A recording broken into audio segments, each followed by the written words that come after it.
யோ அறிவு இல்ல ரோட்ல வச்சு துப்புற. வாயில எச்ச வந்தா ரோட்ல துப்பாம உன் வீட்டுல துப்ப முடியும்?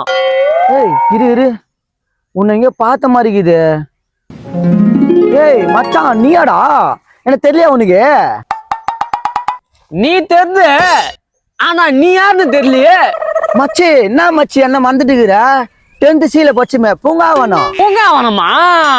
என்ன மச்சி ஆளே பார்க்க முடியல, எப்படிங்கிற? நல்லா இருக்கிறியா? நான் நல்லாதான் மச்சிக்கிறேன். சிப்பால வேலை செய்யறேன். மாசம் 25,000 சம்பளம். லைஃப் ஒரு ஜாலியா போய் நிக்குது. ஆனா உனக்குதான் கவலையா இருக்குது. நம்ம 10th படிக்கிறப்ப நம்ம மேக்ஸ் வந்துட்டு அப்பயே சொன்னாரு, டேய் வர்மா படிடான்னு. என்னன்னா கேட்டியா? ஃபெயில் ஆகிட்டு இப்ப மேஸ்திரி வேலை செஞ்சுங்கிற. என்ன நினைச்சி நீ கவலைப்படுறியா? டேய் என்னடா இது? என்னடா ஏண்டா உன்ன மாரி நான் ஒன்னும் மாச சம்பளத்துக்கு எவன் கீழவோ அடிமையெல்லாம் வேலை செய்யலடா. என்னவோ நீ பெருசா கம்பெனி வச்சுக்கிற மாதிரி நல்லா சம்பாதிக்கிற மச்சி, நல்ல வேலை மச்சின்னு பில்டப் படிக்கிற. எவன் பொண்டாட்டி புள்ளியோ நல்லா இருக்கிறதுக்காக அங்க போய் நீ வயிச்சு ஓடா தேஞ்சு போறடா. ஆனா இந்த வேலை அப்படி கிடையாது மச்சி. நான் நினைச்சா வேலைக்கு போவேன், இல்லைன்னா லீவ் போட்டு கம்பெனி வீட்டுல தூங்க வேண்டாம். டெய்லி சம்பளம். மாசம் ஆனா காத்திருக்க வேண்டிய அவசியம் இல்லை. ஒரு நாளைக்கு 1500, 30 நாளைக்கு 45,000டா.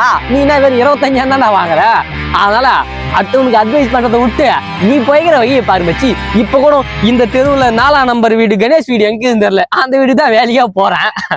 ஓஹோ எனக்கே அட்வைஸ் பண்றியா? சரி மச்சி நான் திறமையா போயிச்சுக்கிறேன். கணேஷ் வீட்டுக்கு தானே வேலைக்கு போற. போ டக்குன்னு போ. வேலை இல்லைன்னு சொல்லிட்டு போறாங்க போ. சார் வேலைக்கு வந்துக்கிறேன் சார், கேட்டு தரேங்க. ஹலோ மச்சான் கணேஷ், உன் வீட்டுக்கு போற டைல்ஸ் மேஸ்திரி வருவான். அவனுக்கு வேலையே தெரியாது. உன் வீட்டு வசதி டெஸ்ட் பண்ண போறான். வேலை இல்லைன்னு சொல்லிடுறான். மேஸ்திரி உங்களுக்கு வேலை இல்லை, நீங்க வீட்டுக்கு கிளம்புங்க.